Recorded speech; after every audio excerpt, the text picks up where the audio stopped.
I need sponsors for some new glasses. Anyways, the Samsung Galaxy Buds are some of the best true wireless buds in their respective generations, and I, for one, have been somewhat of a fanboy in the last few years. There's the original Samsung Galaxy Buds, the Buds Plus, the Buds 2, the Buds4 Pro, and then more recently, the Buds3 Pro, which I felt like was kind of a step down compared to their predecessors. Now, of course, we have the new Samsung Galaxy Buds4 Pro, and naturally, many of you have asked, requested, demanded for my opinions of them, even though I have pretty much retired at this point. But it is tradition at this point, and quite frankly, I also do not care. So let's just get right into it. Is the Galaxy Buds4 Pro actually good?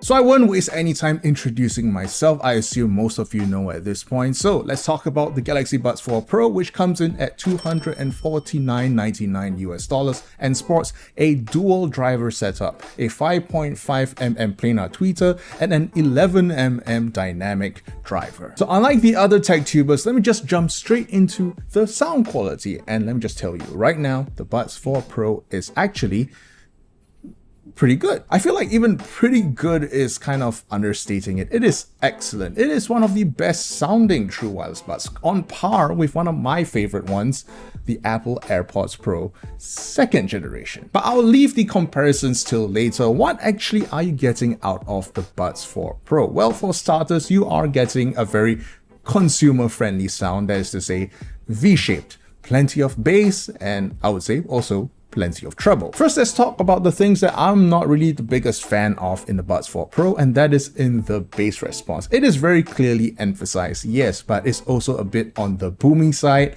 It kind of gives me a bit of that party box aesthetic, if you will. It has a lot of rumble, also a lot of thump, and just kind of creeps into the melodic frequencies, which can tend to color things a little bit. Then we have the upper mid ranges and the treble, where it is clearly a little bit pushed forward. Yes, the vocals come through a bit more in your face, especially female vocals. And of course, you also get that emphasis in the hi-hats, which really helps percussion instruments really shine a little bit more. It is what I would consider a bright-ish IEM. Now, both of these qualities individually, I do not personally like. I don't like boomy bass, and I don't like an overly forward upper mid-range. But both in combination actually makes a fair bit of sense. That boomy bass doesn't sound quite as egregious when paired with that kind of brighter, more forward upper mid-range / treble. The V-shape in this case balances itself out, and what you get is, yes, a consumer-friendly sound, very nice, very fun, very energetic, but at the same time doesn't come off as, well, either overly boomy or overly bright. But I would say the biggest shining point about the Buds4 Pro is actually within its mid-range. While you do get the coloration on both ends of the spectrum, the bass as well as in the treble, the mids sound actually pretty natural for what you get. It is not the most natural sound that I have heard. Obviously, there are wired IEMs that I think that truly excel in this regard. But as a true wireless bud, I would say that it is one of probably the most natural mid-ranges that I've heard so far. What we do get is a V-shaped sound that is decidedly not balanced, but does balance itself out, combined with a mid-range that doesn't sound completely incorrect, which is one of those things that sounds simple, but actually is quite rare in the industry. Now let's talk about the companion app that you do get with the Buds4 Pro, which is the Galaxy Wearables app, or just simply in the settings if you are using a Samsung phone. More specifically, I would like to talk about the EQ ability of the Buds4 Pro, and just like with the Sony app, this is unfortunately a slider-based fixed EQ system. Now, I've made my criticisms about such systems very clear. I know that it is a simplified version for very basic users, but there's really no reason for someone like Samsung to not at least implement an advanced version of, let's say, parametric EQ. For example, I would like to really adjust 5 to 6K on the Buds4 Pro, but if you look at a system like this,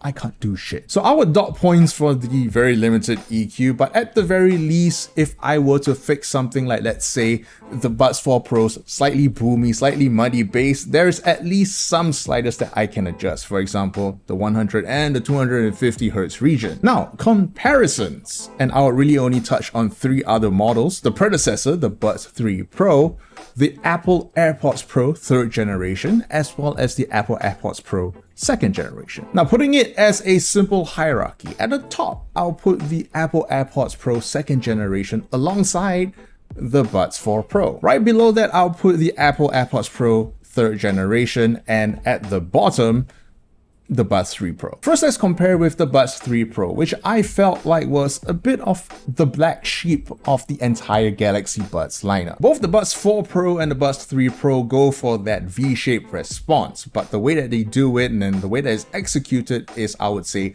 worlds apart. The Buds3 Pro feels boomier than the Buds4 Pro, which I already felt like was pretty much on the edge for me, but it is also paired with a decidedly colored mid-range. Vocals are right up in your face and not in a way that I actually like it. And the treble feels a bit scratchy and unrefined, even compared to the Apple AirPods Pro 2nd generation, which was its competition at the time. The Galaxy Buds4 Pro just feels like a straight upgrade across the board in this regard. Yes, it goes for the same V-shaped response, so you do get that enhanced bass as well as enhanced treble, but does it in a way that doesn't compromise on the correctness of the mid-range, and the treble just feels smooth and more controlled in the end. Now, in comparison with its direct competition, which is the Apple AirPods Pro 3rd generation, the Buds4 Pro comes off with a much more natural sounding mid-range, even though it is more V-shaped in comparison. And the transition between the mid-range and the treble feels less jarring on the Buds4 Pro, which was a big criticism that I had and many others had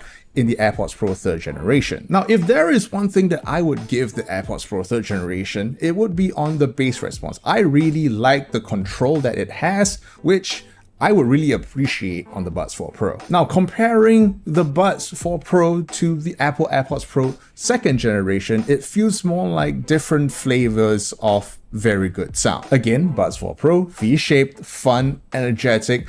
Apple AirPods Pro 2nd generation is a decidedly more balanced, warm approach rather than something that is a strict V-shape, which is why I kind of put them both in the same pedestal. I wouldn't say one is necessarily better than the other, but rather different flavors, but both executed well in their own ways. But after the Buds3 Pro, I can now finally say that Samsung have regained their throne as having one of the best sounding true wireless buds on the market today. Now let's talk about the non-audio stuff, starting with the build quality, and yes, it is quite a bit different to its predecessors, the Buds3 Pro. The Buds4 Pro now sits in a much more compact charging case and is kind of flat loaded compared to the Buds3 Pro's top load. Most of the build is made out of plastic, but at this point you can't expect anything less because metal just results in a lot of extra interference. But as a whole, I would say yes, it does fit the price category. It feels premium. It doesn't feel out of place compared to, let's say,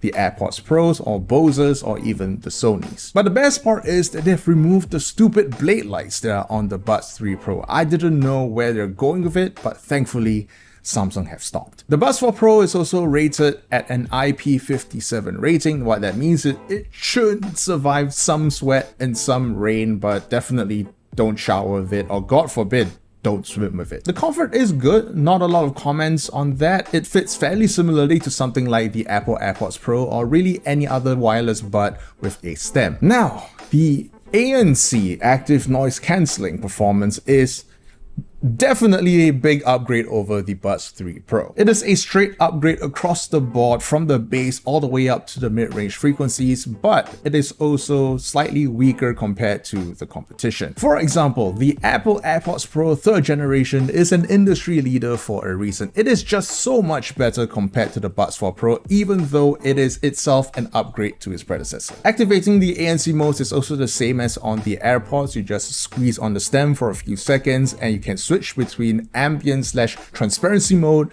and ANC mode. Now, there is kind of an interesting quirk that I had observed with the Buds4 Pro, and that is this two-stage ANC kick-in process, if you will. What I'm hearing is that the first time you put on the Buds4 Pro, it starts off at a baseline ANC mode, and then thereafter, after 5 seconds or so, kicks into a higher level of ANC. I had observed this with headphones like the Sony WF-1000X-M5, and quite frankly, I don't like it. This is annoying because whenever you adjust the buds or the headphones, it first kicks back down to its baseline ANC, and then thereafter still have to wait another few seconds for it to kick back up into that higher level of ANC. So if you find yourself adjusting, finagling with your buds quite a bit, the Buds4 Pro can be annoying in that regard. The ambient/transparency mode is okay. I wouldn't say that it is on the world-class level that is on the Apple AirPods Pro, but it's okay. It's fine. It still feels like you're wearing some kind of wireless earbuds, but it does its job. It allows you to hear your environment, and I think,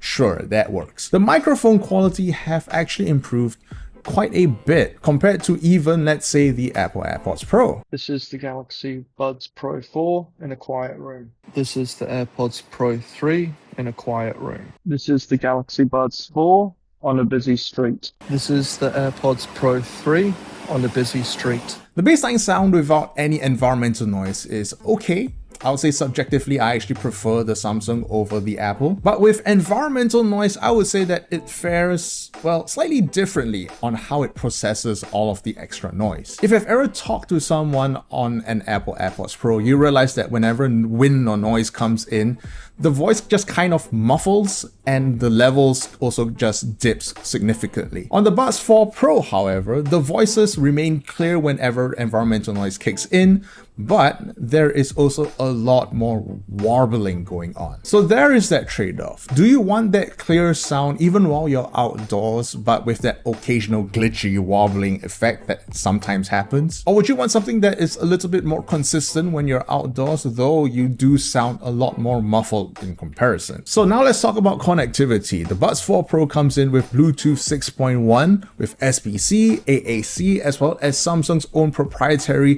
Samsung scalable codec. Unfortunately, it also doesn't come with stuff like aptX or LDAC, so for those of you who actually care about that, yeah, it's not there. That said, as someone who now uses a Samsung phone, the Samsung scalable codec actually sounds really good, very stable, and so far, no issues whatsoever. Now, the battery life on the Buds4 Pro is not the best, but also not the worst. I personally like to use the industry par of 6 hours with ANC on, and the Buds4 Pro just hits it exactly. It doesn't seem that there's any significant over-reporting nor under-reporting of its battery life, so 6 hours is pretty much what you're gonna get. This is, of course, in contrast with the AirPods Pro 3rd generation, which runs at over 8 hours, and something like the Sony WF-1000XM6, which runs at over 9 hours. So yes, the Buds4 Pro is pretty much on the industry par for battery life,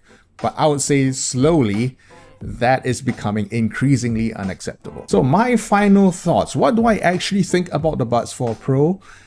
It's a good true wireless bud, I don't deny that. In terms of the sound, as I've mentioned, it is indeed one of the best sounding in the market right now. Samsung finally can lay claim to that, at least according to one guy on the internet. But when it comes to everything else, it's just okay. ANC is alright, better than the predecessors, but definitely not top tier like the other brands. In terms of the features, if you're someone who uses Apple, for example, your AirPods Pro 3rd generation is going to run absolute circles around the Buds4 Pro, and even as an Android user, it's not like you're getting any much extra. The battery life, as I've said, is on the industry par, but in the premium wireless bud market, it is not doing well. But at the end of the day, I would say that Samsung have indeed done well with the Buds4 Pro. It is, at least to a certain extent, a viable alternative to the Apple AirPods Pro. Is it the AirPods Pro for Android? I would say not quite to that level. There is a very high standard that Apple have set in that regard. But in terms of sound quality, subjectively, I would say that at the very least, Samsung does have that in the Buds4 Pro. And at the very least,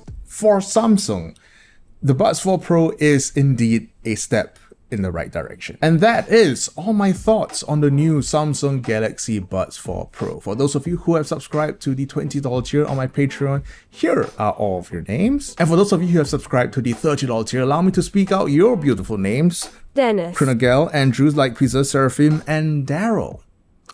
I thank you all. We're ramping up for something big. But for now, see you guys next week. And don't die. Fuck off.